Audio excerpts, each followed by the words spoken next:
Aleluya. Génesis 12 del 1 en adelante. Aleluya, santo tú eres Dios. Dios es bueno y para siempre su misericordia. Bien. Dice así, la palabra se lee en el nombre del Padre, del Hijo y del Espíritu Santo. Pero Jehová había dicho a Abraham: vete de tu tierra y de tu parentela y de la casa de tu padre a la tierra que te mostraré. Y haré de ti una nación grande, y te bendeciré, y engrandeceré tu nombre, y serás bendición. Bendeciré a los que te bendijesen, y a los que te maldijesen maldeciré. Y serán benditas en ti todas las familias de la tierra. La palabra del Señor está bendecida. Estaremos predicando bajo el tema el mediador de la bendición. El mediador de la bendición. Bien, ¿qué es un mediador? Un mediador es alguien que se pone en medio de dos personas en conflicto y media entre esas dos personas que están en conflicto. Eso es un mediador. Si yo estoy en conflicto con una persona, viene un mediador y me habla para reconciliarme y habla en nombre de la otra persona y viceversa para mediar. Ahora bien, en la bendición, lo que llamamos bendición, en términos bíblicos, tiene que ver con el favor de Dios. Eso es bendición.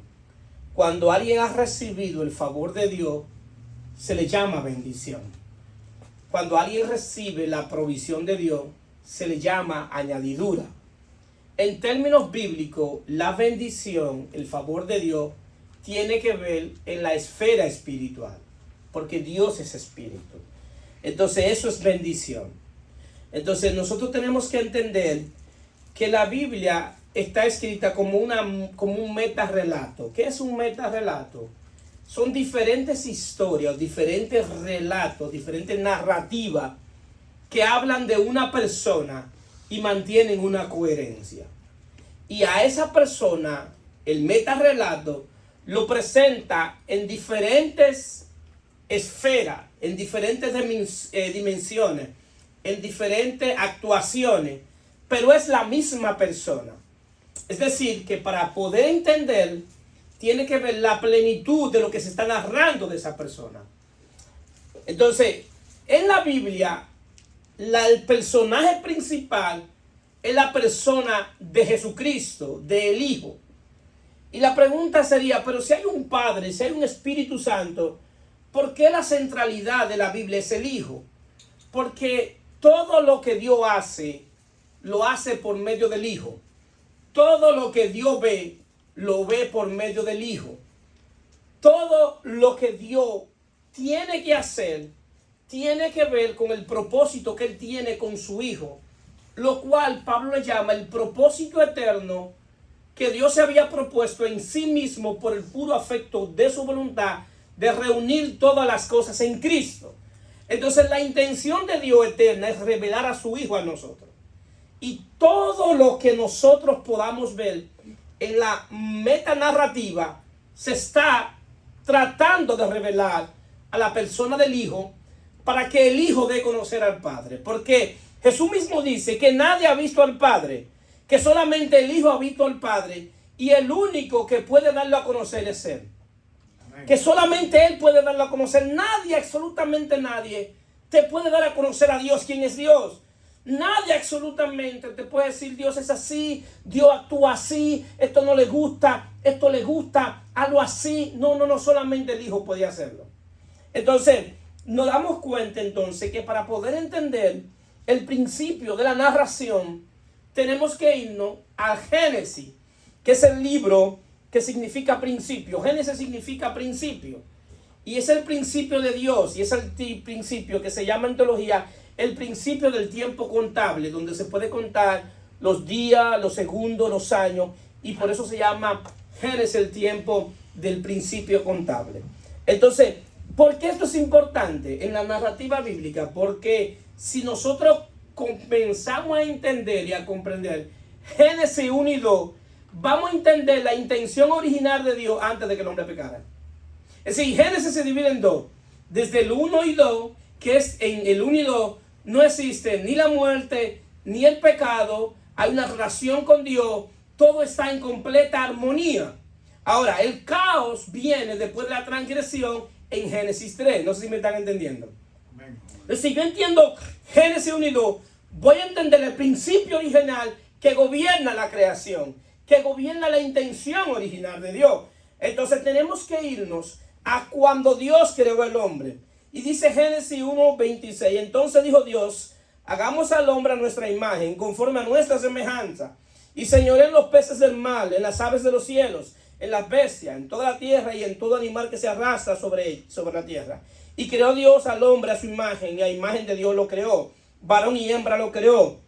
En el 28. Y lo bendijo Dios. Y dijo, fructificad, multiplicaos, llenad la tierra, soyugadla, señoré en los peces del mar, en las aves de los cielos y en todas las bestias que se mueven sobre la tierra. Entonces, cuando Dios crea al hombre a su imagen, Dios le da señorío, le da gobierno, lo crea con la capacidad de gobernar sobre todo lo creado, pero también lo crea con la imagen y dice que es varón y hembra. Entonces, después que lo crea, dice y lo bendijo Dios, es decir, encontraron el favor de Dios, tenían el favor de Dios para gobernar, para señorear. Pero al mismo tiempo, después que tiene el favor de Dios, dice fructificaos y multiplicaos. Le dice, sean fructíferos y multiplíquense en lo que ustedes son fructíferos. Ustedes cuentan con mi favor, ustedes cuentan con mi bendición, ustedes cuentan con mi poder, ustedes me van a representar en la tierra. Yo voy a gobernar en la tierra por medio de ustedes. Pero para yo poder gobernar la tierra por medio de ustedes, tengo entonces que depositarle mi favor a ustedes. Entonces lo que yo quiero es que ustedes sean fructíferos y al mismo tiempo se multipliquen. Pero se multipliquen conforme a la imagen que tiene, que es la imagen de su hijo. Es decir, que Dios quería tener muchos hijos con la imagen de su único hijo. Entonces ese es el principio que gobierna la creación del hombre. Entonces, cuando hablamos de la caída o de la transgresión, nos damos cuenta entonces que Dios entonces comienza a tratar con el hombre de una manera diferente. Ya el hombre es sacado del huerto del Edén y al mismo tiempo ya Dios no le habla al hombre desde adentro, sino que comienza a hablarle a Dios desde afuera. Dios comienza a hablarle desde afuera. Por eso es que Adán se asusta cuando escucha a Dios, porque es la primera vez que lo escucha desde afuera. El diseño de Dios en la relación con el hombre es para hablarle desde adentro. Ese es el diseño de la creación. Ese es el principio gobernante. Entonces, ¿qué pasa? Cuando Dios llama a Abraham, lo llama como el mediador de la bendición de Dios. Dios había llamado a otros hombres para que sean mediadores de la bendición. Cuando Dios llama a Noé, el mediador de la bendición era Noé. ¿Por qué? Porque estaba creando un arca para que la gente se salvara del diluvio universal. Entonces, quien administraba y quien mediaba esa bendición era Noé. Entonces, ¿qué pasa? Después Dios llama a Abraham. Abraham, entonces, es el mediador de la bendición. Es a quien Dios llama y le da la promesa de la bendición. Ahora bien, pero no solamente a Abraham, sino también a la descendencia de Abraham, a los hijos y a los nietos de Abraham. Entonces, nos damos cuenta entonces que el mediador tenía que tener tres características fundamentales. Tenía que tener capacidad de gobierno, tenía que ser rey, tenía que ser profeta, porque el profeta era que hablaba lo que Dios estaba hablando, decía lo que Dios estaba diciendo. Y tenía que ser sacerdote. ¿Para qué? Para mediar, para hacer sacrificio por los pecadores. Ese es el trabajo sacerdotal, hacer sacrificio por los pecadores en el Antiguo Testamento. Y el profeta, la centralidad del profeta era hablar lo que Dios estaba hablando, lo que Dios estaba diciendo. Entonces Dios le hablaba al profeta de dos maneras, por medio de visión y por medio de palabra. Cuando le hablaba de él por medio de visión, el Espíritu de Dios le daba la interpretación de la visión. Y él entendía la visión conforme a los símbolos. Y por eso podía hablar. Entonces, nos damos cuenta entonces que Abraham, de cierta manera, estuvo en los tres, o utilizó los tres estados, es decir, de rey, profeta y sacerdote, los tres oficios, rey, profeta y sacerdote. Cuando Abraham gobernó, cuando estableció gobierno, cuando los reyes tomaron a Lot y a las mujeres y a los niños y se los llevaron, Abraham tuvo que ejercer gobierno. Y el gobierno que ejerce Abraham es establecer el orden de Dios. Y el orden de Dios establece en que los más fuertes tienen que hacer justicia por los más débiles, por las mujeres, por los niños, por aquellos que no tienen la posibilidad. Eso es justicia, eso hace un rey, gobernar. Pero también era profeta porque Dios le hablaba y él hablaba en nombre de Dios. Y también era sacerdote porque llegó a hacer sacrificio por y para Dios. Entonces, ahora bien, la bendición que se le habla a Abraham es en la simiente. Génesis 22, 18 dice: y en tu simiente serán benditas todas las naciones de la tierra por cuanto obedeciste mi voz. Entonces nos damos cuenta que Dios llama a un hombre donde en su lomo estaría la bendición de las naciones del mundo. Si Abraham en ese momento decidía no a obedecer la voz de Dios, entonces la bendición no iba a llegar conforme como Dios lo estableció. ¿Por qué? Porque en la tierra en ese momento el mediador de la bendición era Abraham. En los lomos de Abraham estaba la bendición. Entonces, ¿qué sucede? Nos damos cuenta que Dios llama a un hombre para que forme una familia, para que esa familia se convierta en una nación. ¿Con qué objetivo? De guardar una simiente. La razón por la cual Dios hace al pueblo de Israel numeroso y fuerte era porque el pueblo tenía la responsabilidad de guardar la simiente donde venía la bendición. Amén. Esa bendición es nuestro Señor y Salvador Jesucristo. Jesucristo es la simiente que habla, porque es en la simiente de Cristo. La palabra simiente es la palabra que se utiliza para semilla. Es la misma etimología. La misma palabra que se utiliza para semen. Es la misma etimología. ¿Qué tienen esto en común? Que pueden engendrar vida. Eso tiene en común. Si una semilla cuando se siembra en la tierra puede engendrar una vida en un árbol, el semen por igual puede engendrar una vida humana. Entonces cuando habla de esa simiente está hablando de que Cristo iba a engendrar vida. Que la vida de Dios estaba en la simiente de Jesucristo. Por eso el principio que gobierna Génesis 1:1, que es importante que lo entendamos. Después dijo Dios: produzca la tierra hierba verde, hierba que dé semilla, árbol de fruto que dé fruto según su género, que su semilla esté en él, sobre la tierra. Y fue así. Es decir, que cada algo iba a dar conforme a su semilla.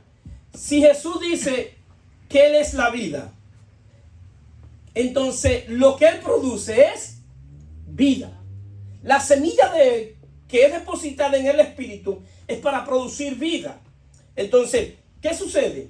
Nos damos cuenta entonces que Dios llama a un pueblo, y es al pueblo de Israel. El asunto que el pueblo de Israel buscaba un mediador para que le resolviera los problemas que estaban afuera. Es decir, cada vez que el pueblo de Israel se sentía oprimido, ¿qué hacía? Pedía un rey. Cuando se sintieron oprimidos por los filisteos, ¿qué le dijeron a Samuel? Queremos un rey como las demás naciones. Un rey que nos defienda. Pero el problema de ellos, cuando ellos piden rey, el problema tenía que ver con lo que le hacían los filisteos. Entonces, esa es la razón que ellos piden un rey. Un rey para que tenga el control de los filisteos, para que lo organicen, para poder vencer a los filisteos. Entonces, pero la opresión que ellos estaban recibiendo era que los filisteos los atacaban. Es decir, que era una opresión externa. Pero el asunto es, en ese momento, que el mediador de la bendición para las demás naciones era el pueblo de Israel. Porque cuando Dios llama al pueblo de Israel, lo llama con un propósito de que todas las naciones copiaran de la calidad de Dios que tenía el pueblo de Israel.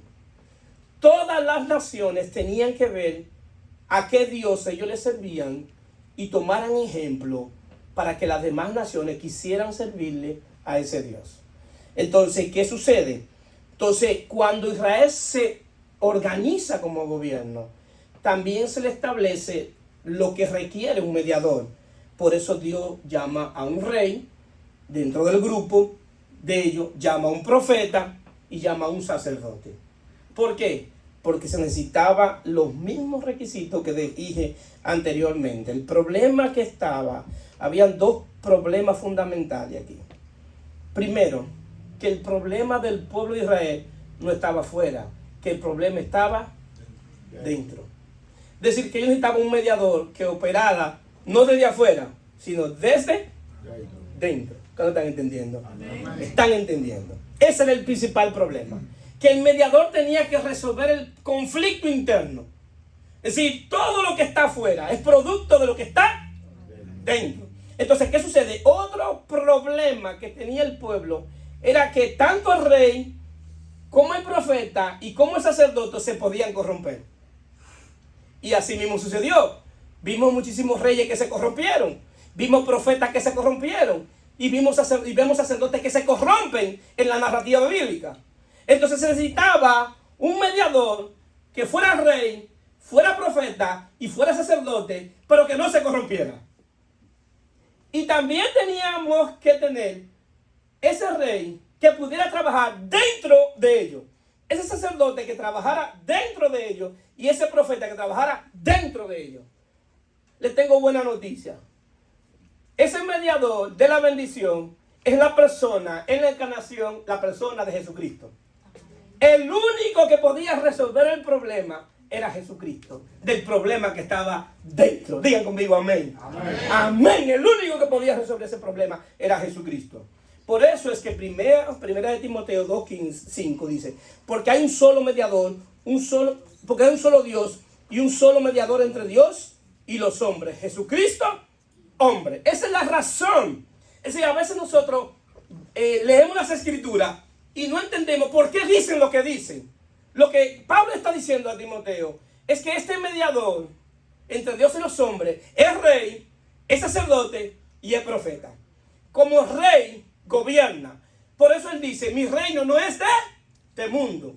Y cuando Pilato le dice, tú eres rey, él dice, tú lo has dicho. Yo soy rey. Es decir, él es rey. Como profeta, él traía la palabra de Dios. Tenía la palabra de Dios. Por eso decía, oíste que fue dicho, mas yo digo. Está diciendo, como profeta, ahora el profeta autorizado soy yo.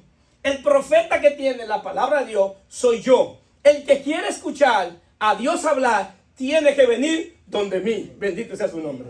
Por eso Nicodemo va donde él. Por eso Nicodemo va donde él. Porque quería escuchar palabra de Dios. Nicodemo se había cansado de la religión. Se había cansado del concilio. Se había cansado de todo lo que le habían dicho. Y quería escuchar voz de Dios.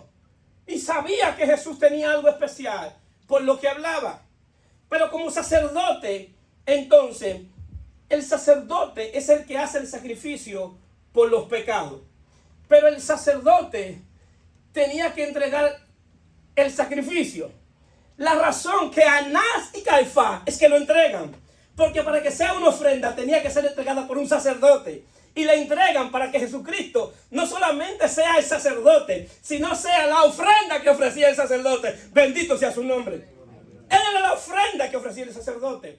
Entonces, su mediación de la bendición era perfecta. ¿Por qué? Porque cumplía con los requisitos de la ofrenda, pero también cumplía con los requisitos del sacrificio. Por eso tiene que entregarlo a Anás y Caifás, dos sumos sacerdotes. Esa es la razón. ¿Para qué?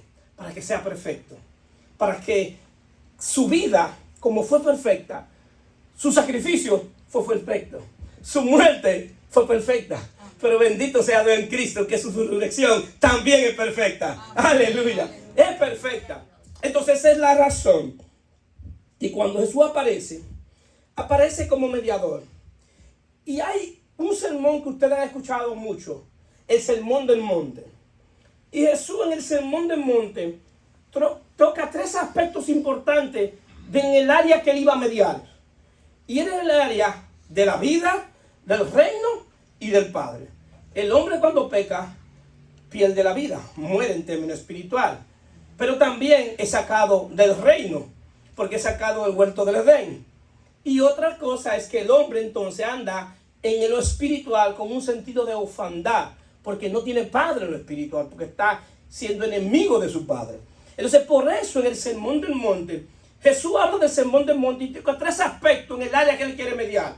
Diga conmigo, el área de la vida, del reino y del Padre. En esas tres áreas Dios quiere mediar contigo: la vida, el reino y el Padre. Por eso en Mateo 5:3 dice: bienaventurados los pobres de espíritu, porque de ellos es el reino de los cielos. Es decir, que viene a decirle que aquello que cree en Él lo va a introducir por la fe en Él, del reino de las tinieblas al reino de su Hijo, al reino de Dios, por medio de la vida. Pero también dice: bienaventurados los limpios de corazón, porque ellos verán a Dios. Ahora, ¿quién hace esa obra de limpiar nuestro corazón? El Espíritu de Dios. Pero también dice en el 9: bienaventurados los pacíficos, porque ellos serán llamados hijos de Dios. Por eso la narrativa de la predicación de Jesús era de la vida, del reino y del Padre. Jesús no predicó más nada en cuanto a la centralidad. Esa es la centralidad. Es decir, todo lo demás es lo que la gente le añade. Es decir, todo lo demás en la predicación es lo que le añade el hombre. Pero si nosotros entendemos estos tres aspectos de la vida, del reino y del Padre, vamos a entender mejor el Evangelio. Entonces, ¿qué sucede? Tenemos que saber que Jesús cumple la obra de ir a la cruz por el perdón de nuestros pecados.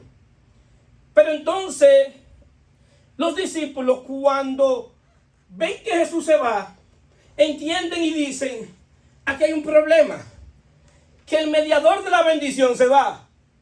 Es decir, que si Él se va la bendición. Si Él se va la bendición. Aquí hay un problema que hay que resolver. Y por eso están angustiados, porque ellos sabían y entendían que Jesús le daba seguridad. Jesús, dentro de ese grupo de los fariseos, los saduceos, le daba seguridad. Los discípulos tenían autoridad espiritual sobre los espíritus que operaban en esa gente, porque Jesús le había delegado la autoridad. Y esa es la razón que Jesús le habla de que le iba a enviar otro consolador, uno igual que yo.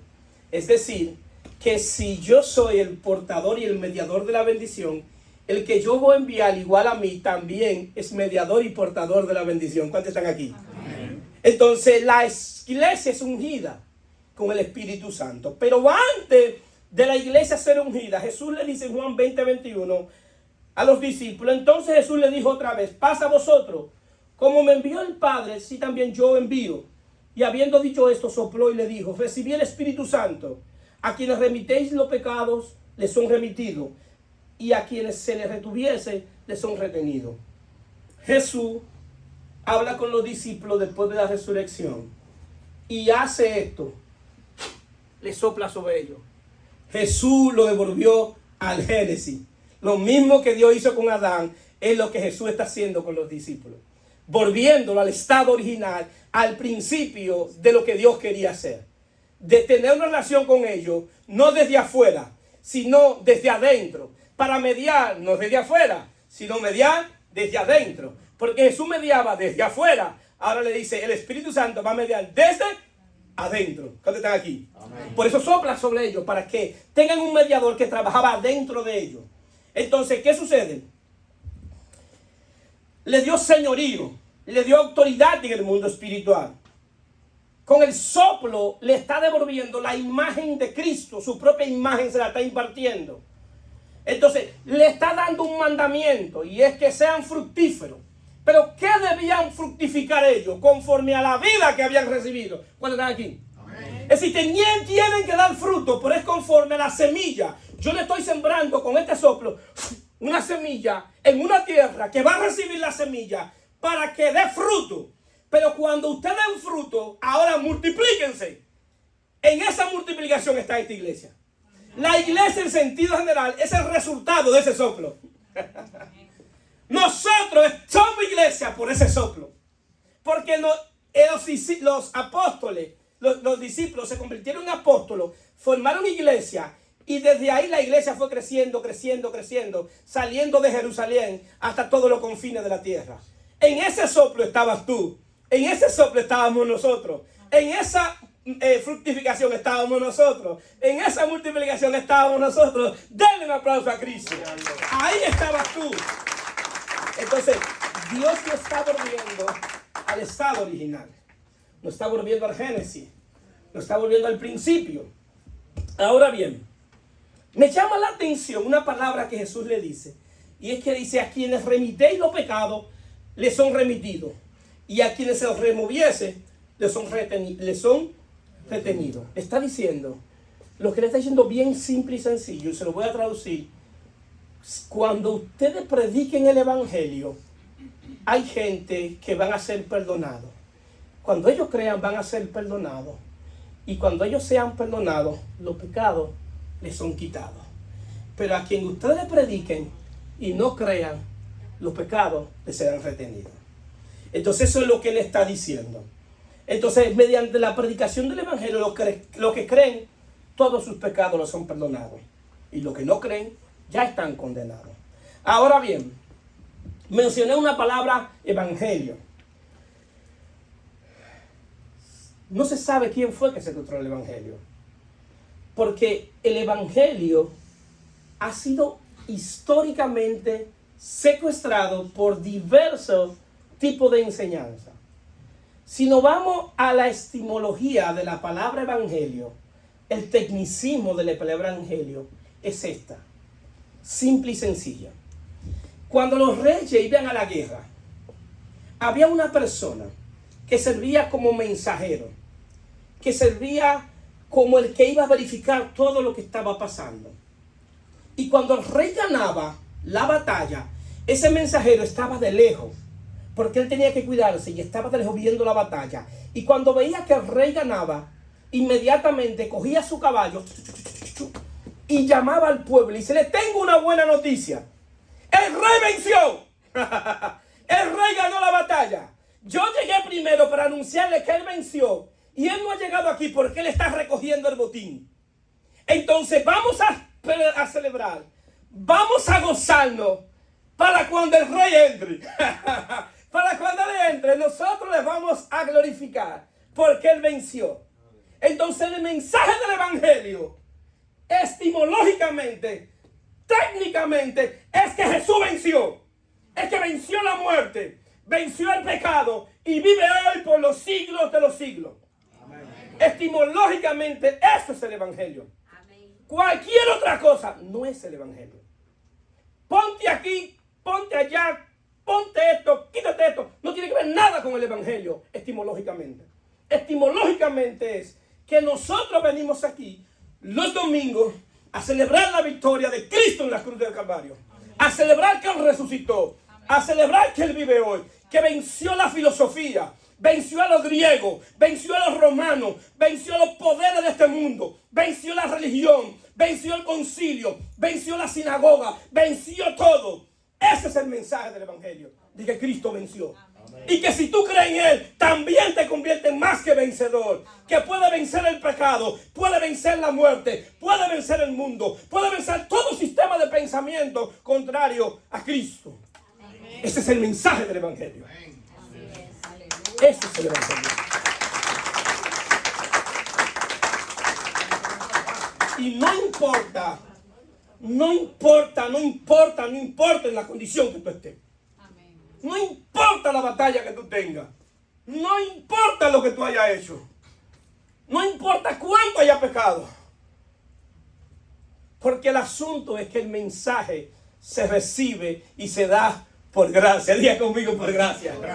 Por gracia. Porque el asunto, que el mensaje no es que yo vencí. El mensaje fue que el rey venció. Amén. Ese es el mensaje, que Él venció. Por eso Pablo dice en 1 de Timoteo 1:9: a quien nos salvó y llamó con llamamiento santo, no conforme a nuestras obras, sino según el propósito suyo y la gracia que nos fue dada en Cristo Jesús antes de los tiempos de los siglos, pero que ahora ha sido manifestada por la aparición de nuestro Salvador Jesucristo, el cual quitó la muerte y sacó a la luz la vida y la inmortalidad por el Evangelio. Ese es el Evangelio. Hablar que Cristo sacó a la vida, que venció todos esos poderes. Entonces, ¿qué sucede? La predicación del Evangelio es en el consumado es. La predicación del Evangelio para la iglesia es que ya cuando Cristo dijo, consumado es, cuando todos los pecados habían sido perdonados, Él le dice al Padre, consumado es. Le está diciendo, el hombre no te debe nada. Toda la culpa de ellos yo la tomé. Y ahora ya yo te pagué. Ahora yo cumplí la parte del acuerdo. Yo cumplí la parte del pacto. Ahora, Padre, tanto tú como el Espíritu Santo tienen que enviar tu Espíritu para que todo el que Él crea, todo el que crea en mí, sepa que como creyeron, están también en la cruz conmigo. Pero ellos también irán a la tumba conmigo. Pero también como yo resucité, ellos también van a resucitar. Ese es el Evangelio. Que tú estabas en Cristo. Por eso Pablo dice, porque estábamos en Cristo en la cruz, fuimos sepultados juntamente con Él y resucitamos juntamente con Él. ¿Por qué? Porque creímos en Él. Entonces, nosotros ahora, como iglesia, somos los mediadores de la bendición. Dile al que está a tu lado, tú eres el mediador de la bendición. Tú eres el mediador de la bendición. La bendición de Dios, la buenaventuranza de Dios, eres tú que la administra. Hay gente que tienen pecados retenidos porque tú no le has predicado. Hay gente que necesita ser salvo y necesita que sus pecados les sean quitados, pero necesitan que alguien le predique. Necesita que alguien le diga lo que sucedió. Necesitan que alguien le diga que el rey venció, que vive hoy, que Cristo es el rey por los siglos de los siglos. Amén. Que para eso Él nació, para ser rey. Para ser rey Él nació. Entonces la iglesia tiene la mediación de la bendición. Somos los mediadores de la bendición. Y por eso muchos de nuestras familias necesitan que tú le hables. Necesitan que tú le digas. Que necesitan que tú le hables de Cristo, del Evangelio. Pero más que tú le hables, también necesita que le demos todos nosotros un buen testimonio de que Cristo habita en nosotros. Amén. Entonces es una combinación de la predicación y de nuestro testimonio. Es tan importante esta parte porque muchos de ellos no van a creer por lo que nosotros les decimos, sino cómo nos comportamos delante de ellos. Todos están aquí. Amén. Sí, nuestros testimonios vayan acompañados de la palabra. Jesús le dice a los discípulos, hagan todo lo que ellos dicen, pero no hagan lo que ellos hacen. Porque los fariseos, los saduceos estaban correctos en la doctrina. Estaban bastante correctos en la doctrina. Jesús le dijo, la doctrina de ellos está buena. Espérate, la doctrina de ellos es buena. El problema es cómo ellos viven.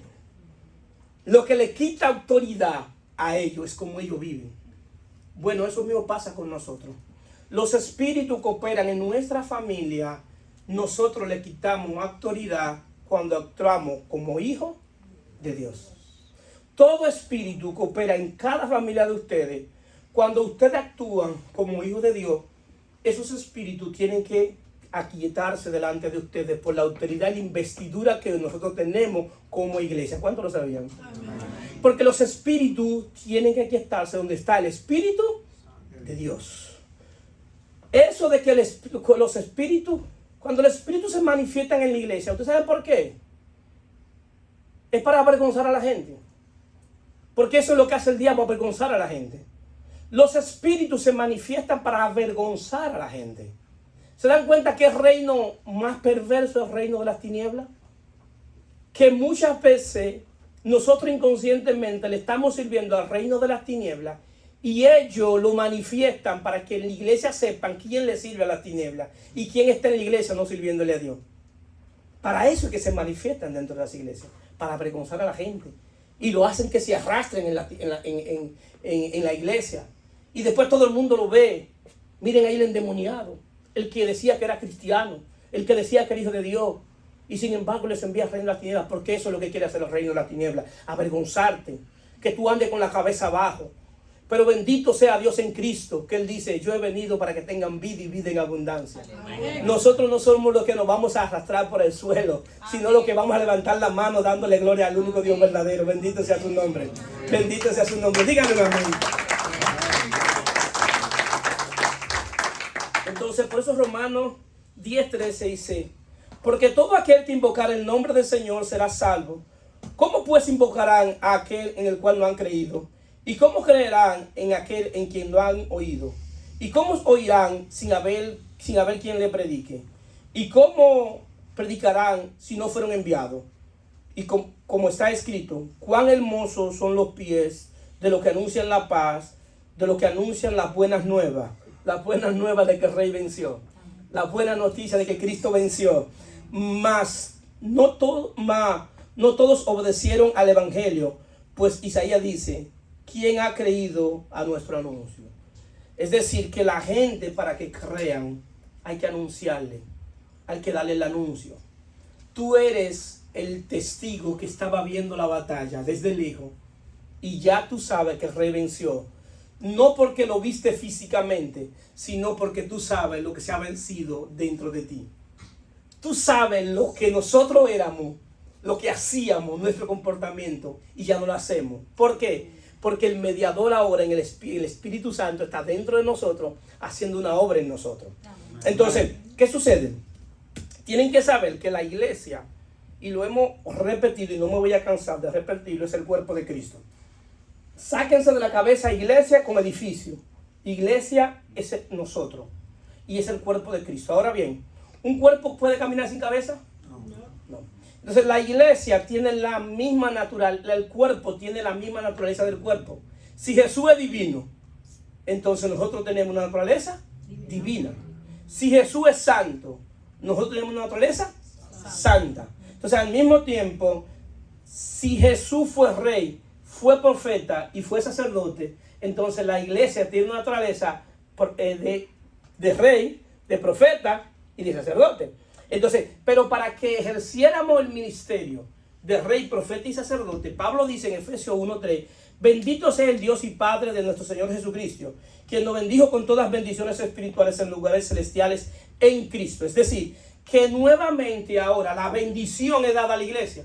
La bendición, el favor de Dios que se le dio a Adán, que él pidió en el Génesis, ahora vuelve, ¿pero a dónde? A la iglesia. Pero a esa bendición ahora es por estar en Cristo.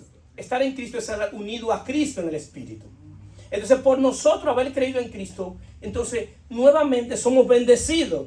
Entonces ahora, ¿qué hizo Dios? Bueno, lo mismo que dije anteriormente. Por eso Apocalipsis 1:6 dice, y nos hizo reyes y sacerdotes.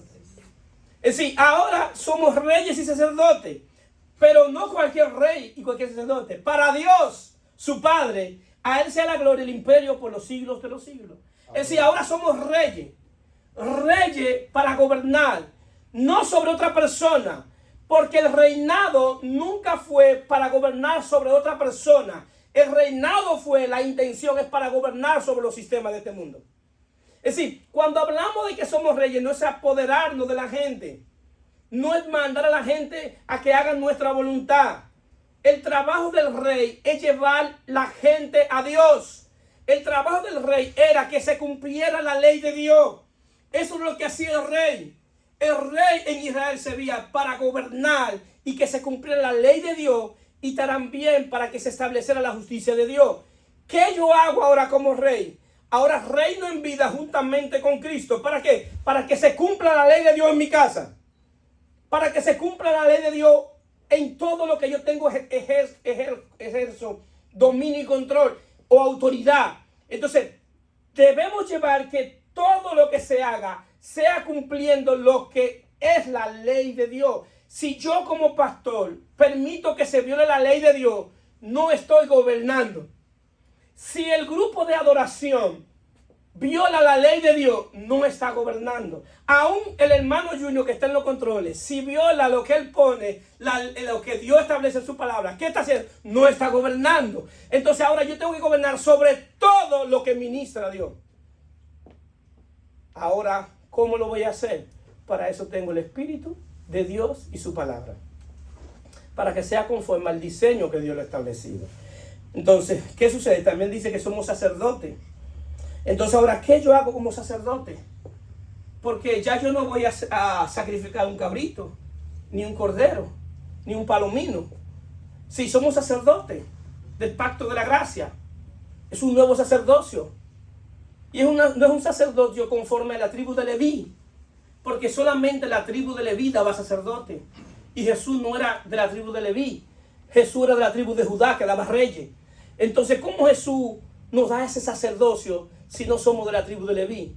Simple y sencillamente porque el orden sacerdotal de Jesús es conforme al orden de Melquisedec, rey de justicia, rey de Salem, sacerdote del Dios Santísimo. Es otro tipo de sacerdocio, es un sacerdocio eterno que no es terrenal, que esos sacrificios que se hacen en ese orden trasciende a lo visible, trasciende a lo humano, es espiritual. Ahora como sacerdote, tú puedes ahora hacer esto, dice Hebreos 13, 15 y 16. Así que ofrezcamos siempre a Dios por medio del sacrificio de alabanza, es decir, fruto de labios que confiesan su nombre, y de hacer bien y de la ayuda mutua, no olvidar, porque de tal sacrificio se agrada Dios. Es decir, Pablo dice, instruyendo que fue el que escribió los Hebreos, que ahora mis sacrificios no son materiales sino espirituales, que mis sacrificios ahora son de alabanza, que yo, no importa lo que estoy viviendo, voy a alabar a Dios. Amén. Que la nevera está vacía, voy a alabar a Dios. Que no tengo empleo, voy a alabar a Dios. Que no tengo dinero, voy a alabar a Dios. Amén. Está difícil celebrar, pero es mi sacrificio, eso es lo que yo tengo hoy. Hoy yo no tengo dinero para darte, pero tengo alabanza. Yo no tengo comida en mi casa, pero tengo alabanza. El pastor, porque estoy en cama enfermo, no importa, tengo alabanza. El pastor, pero no tengo residencia, pero tengo alabanza. El pastor, no tengo empleo, pero tengo alabanza. No tengo carro, tengo alabanza. Ese es mi sacrificio de alabanza. Pero ese sacrificio de alabanza debe ir acompañado con fruto del árbol que confiese su nombre. Debe ir acompañado con un testimonio que testifique que Cristo habita en mí. Amén. Es decir, porque si no es así, entonces lo que tú estás tirando palabras al aire. Entonces dice, y de hacer el bien y de ayuda mutua, no olvidé. Hay un nivel como sacerdote de ayuda, que cuando yo ayude a alguien, no es de lo que me sobre, es de lo que me duela. Es lo que me duele. Pastores que tengo poco, ahí es que tiene que alabar. Da al que necesita cuando tú tienes poco. ¿Por qué? Porque el sacrificio del sacerdote tiene que ser de algo que te duela. Por eso David, cuando Dios, el ángel le pide la ofrenda por lo que había causado, cuando él va donde el que le servía a él y le dice, vine a buscar un cordero para un sacrificio, y el siervo de David dice, coge ese, y no. ¿Cuánto me cuesta? Porque yo no le voy a ofrecer algo a Dios que no me cueste. Por eso cuando yo ayudo, o cuando tú ayudas, tienes que ayudar con algo que te duela. Ese es el verdadero sacrificio. No con lo que te sobra, no con lo que tú te pones. No esperar que tú tengas mucho para dar. De lo poco, da al que tiene necesidad. Porque ese es el verdadero sacrificio del sacerdote. Dar de lo que duela. Es decir, de aquí en adelante, mi oración sería por todos nosotros, que cuando salgamos ahí, sea buscando a ver quién tiene una necesidad que yo pueda ayudarle. ¿Cuántos están aquí? Amén. Eso es sacrificio de alabanza. ¿Qué hermano tiene una necesidad que yo pueda ayudarle? Que yo pueda servirle. Es decir, ese es el sacrificio que él quiere. Ese es el que agrada a Dios. Si tú das de lo que te sobra, de lo que tú no te pones, de lo que tú no usas, eso no es dar en términos bíblicos. El verdadero sacerdote de la gracia da de lo que le cuesta. Cuando no tiene, da. de lo poquito que tiene. Porque el que no da en lo poco, tampoco en lo mucho va a dar. El dar es un ejercicio. Yo tengo que comenzar a ejercitarme dando de lo poco. Porque nunca voy a poder dar mucho si no me he entrenado en lo poco. La vida en el espíritu no se forma en un vacío, sino en un ejercicio. Amén. Amén. Entonces eso es lo que hace el verdadero sacerdote de la gracia. Entonces, ¿qué sucede?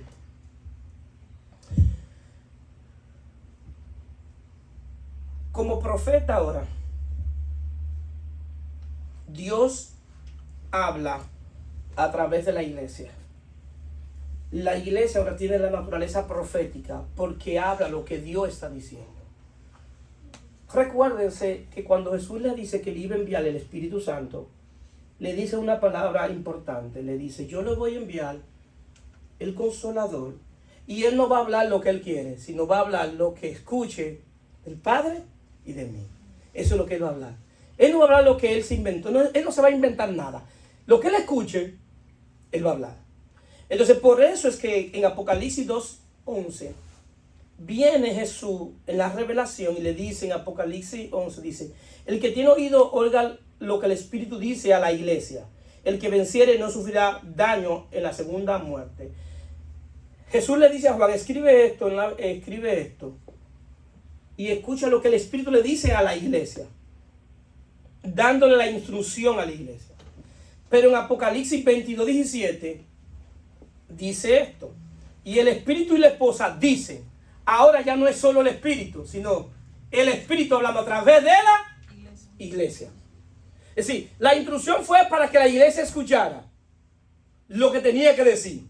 Al final de Apocalipsis es que la esposa, que es la esposa de Cristo, que es la iglesia, ahora el Espíritu va a hablar a través de la iglesia. Es decir, el mundo que está allá en oscuridad, en pecado, quien debe decirle lo que está bien y está mal es la iglesia. Porque es lo que dice Dios a través del Espíritu. Entonces dice, y el Espíritu y la esposa dicen, ven. Y el que oye, diga, ven. Y el que tiene sed, venga. Y el que quiere, tome del agua de la vida gratuitamente. Entonces, vemos aquí que el Espíritu y la iglesia van a anunciar el Evangelio. Y dice que vengan a beber agua, agua de vida eterna. Esa palabra de agua de vida eterna no se la inventó ni el Espíritu ni la iglesia. Esa palabra, quien la dijo fue Jesucristo. Que el que tenga sed, venga y beba. Y que de su interior corran ríos de agua viva.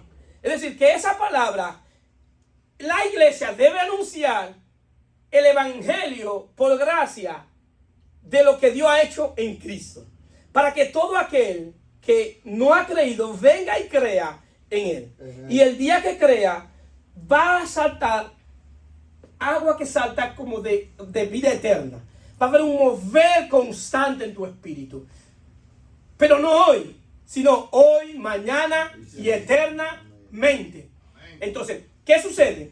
Como yo dije que la Biblia tiene un metarrelato, nos damos cuenta entonces que la Biblia en los 2 primeros capítulos de Génesis y los 2 últimos capítulos de Apocalipsis dicen prácticamente lo mismo, en el sentido de que Génesis es el principio, 1 y 2, y Apocalipsis, los 2 últimos capítulos, es todo concluido, todo concluyó.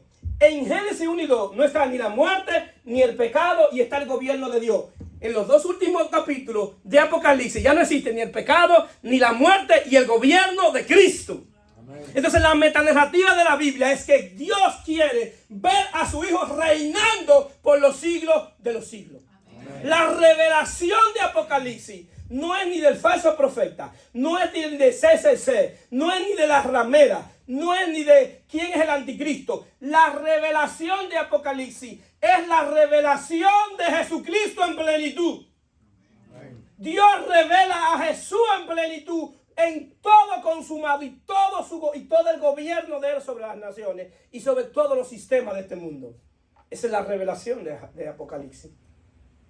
Y la Biblia termina como empezó. Dios reinando sobre todo. Léanse Génesis 1 y 2 y léanse los 2 últimos capítulos de Apocalipsis. El árbol de la vida que estaba en Génesis 1 y 2, en el 1, vuelve a aparecer en los últimos capítulos de Apocalipsis. Ese río que nunca más se volvió a mencionar, los ríos que nunca más se volvieron a mencionar, aparecen nuevamente en Apocalipsis. El árbol de la vida que no sabía dónde estaba, aparece nuevamente en Apocalipsis. Porque es la continuación y la consumación de lo que Dios se había propuesto en sí mismo por el puro efecto de su voluntad. De ver a su Hijo reinando en vida. Sobre todos los sistemas. Sobre el pecado, sobre la muerte. Pero sobre todo, el propósito de Dios es que Cristo reine en nosotros. Amén. Ese es el propósito. Que el gobierno de Cristo sea en nosotros. Pastor, no es fácil, yo lo sé. Y esa es la parte buena, que estemos conscientes de que no es fácil. Las grandes decisiones espirituales son difíciles de tomar, porque cuando yo tengo la situación de que yo tengo que perdonar al que me ofendió y al que me hizo las cosas, yo posiblemente no quiera perdonarlo. Y tengo derecho a no querer, porque estoy tan ofendido que tengo derecho a no querer. Pero verdaderamente, donde yo voy a demostrar que Cristo reina en mí y que lo que yo tengo dentro, qué material, de qué yo estoy hecho, ahí es que yo voy a tener que decir, tengo que hacerlo aunque no quiera. Y lo mejor es que yo quiera hacerlo, porque va a ser más fácil. Ahí es que verdaderamente yo voy a demostrar de que Cristo habita en mí, de que yo estoy sirviendo a Dios desde un reino. Es muy diferente servirle a Dios desde un reino que servirle a Dios desde la religión. Cualquiera le sirve desde la religión, porque la religión no te exige nada. La religión no te exige absolutamente nada. Y lo que te exige para que lo logres tú. En el reino, lo que Dios te exige, lo provoca Él en ti. Amén. Lo que Él te exige, lo hace Él en ti. Amén. Así funciona el reino. Por eso nos traslada del reino de las tinieblas al reino de su Hijo amado. Entonces, lo que Dios quiere hacer en ti, lo va a hacer por medio de su Espíritu. Amén. ¿Cuál es tu trabajo? Creer. Pastor, ¿qué creo? Que el Rey venció. Se pueden poner de pie. Amén. Aleluya. ¿Hay una alabanza, verdad? Aleluya. Santo. ¿No pueden apagar ahí? Bendito sea Dios. Bendito Cristo.